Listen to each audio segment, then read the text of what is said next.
नमस्कार दोस्तों, आपका स्वागत है हमारे YouTube चैनल पे। आज हम बात करेंगे रोहिंग्या मुसलमान के इतिहास के बारे में, विशेष रूप से भारत में उनके आगमन और वहाँ भारत में इनकी क्या स्थिति है रोहिंग्या मुसलमान की।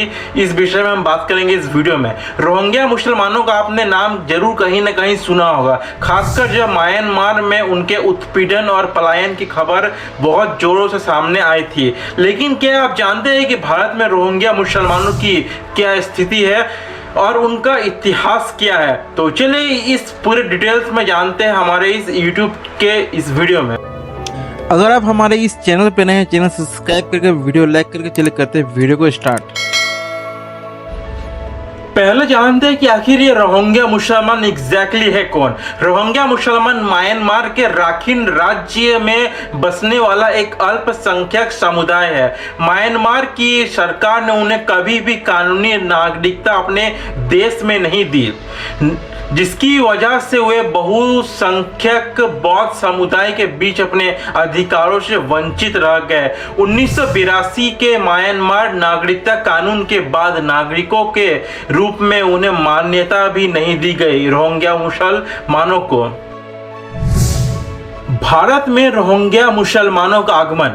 भारत में रोहिंग्या मुसलमानों का आगमन 1990 के दशक से ही शुरू हो गया था, लेकिन बड़े पैमाने पर यह पलायन 2012 और 2017 के बीच हुआ। म्यांमार में हुई हिंसा के कारण हजारों रोहिंग्या मुसलमानों ने अपने देश को छोड़कर भारत और बांग्लादेश की ओर अपना रुख किया। उन्होंने मुख्य रूप से पश्चिम बंगाल, जम्मू कश्मीर, दिल्ली, हरियाणा और राजस्थान जैसे राज्यों में शरण ली। आपने ये न्यूज में कभी न कभी जरूर सुना होगा कि पश्चिम बंगाल की राज्य सरकार रोहिंग्या मुसलमानों को अपना एक बड़ा वोट बैंक समझती है। यह एक रोहिंग्या मुसलमान पश्चिम बंगाल में शुरू से ही बहुत बड़ा राजनीतिक मुद्दा रहा है। भारत में रोहिंग्या शरणार्थियों की स्थिति है।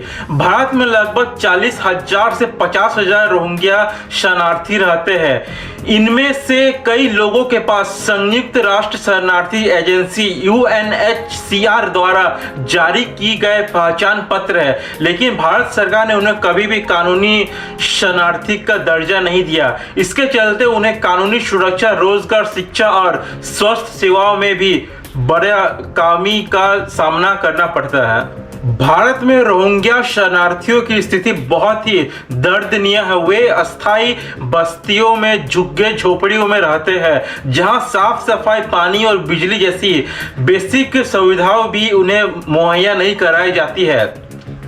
इनकी असामाजिकता साधन बहुत ही सीमित है, जिससे इनका जीवन संघर्षपूर्ण बहुत बना हुआ है। इन बस्तियों में अधिकतर लोग छोटे मोटे काम करके अपना गुजारा करते हैं, जैसे मजदूरी, कपड़ा बनाना, कपड़ा चीनना, कूड़े साफ करना इत्यादि।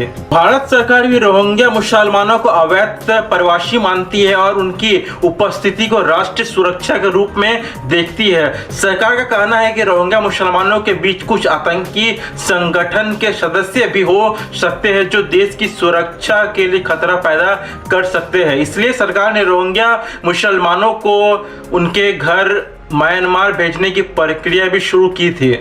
2017 में गृह मंत्रालय ने राज्यों को निर्देश दिए थे कि वे रोहिंग्या शरणार्थियों की पहचान करें और उन्हें देश से बाहर करने की योजना बनाएं। हालांकि इस नीति की मानवाधिकार संगठनों और कुछ राजनीतिक दलों ने बहिष्कार किया था और उनका कहना है कि रोहिंग्या मुसलमानों को वापस भेजना उनके जीवन के खतरा भी हो सकता है। भारत में रोहिंग्या मुसलमानों की भविष्य अनिश्चित है। अगर उन्हें वापस म्यांमार भेजा जाता है तो उन्हें फिर से उत्पीड़न का सामना करना पड़ेगा, हिंसा का सामना करना पड़ेगा। अगर वे भारत में ही रहते हैं तो उन्हें कानूनी शिक्षा, रोजगार, स्वास्थ्य जैसी बुनियादी सुविधाओं का कमी का सामना करना पड़ेगा। अंतर्राष्ट्रीय समुदाय और मानवाधिकार संगठन लगातार भारत सरकार से अपील कर रही है कि वे रोहिंग्याओं को शरण दे, मानवाधिकारों की रक्षा करें और उनसे बेहतर जीवन जीने का अवसर प्रदान करें। भारत में शुरू से ही रोहिंग्या मुसलमानों की स्थिति जटिल और संवेदनशील रही है। एक और जहां राष्ट्रीय सुरक्षा का मुद्दा है, वहीं दूसरी ओर मानवाधिकार की रक्षा का सवाल भी है। इसी स्थिति का सामना निकालने के लिए एक संयुक्त और संवेदनशील दृष्टिकोण अपनाने की आवश्यकता है। यह जरूरी है कि सरकार, अंतर्राष्ट्रीय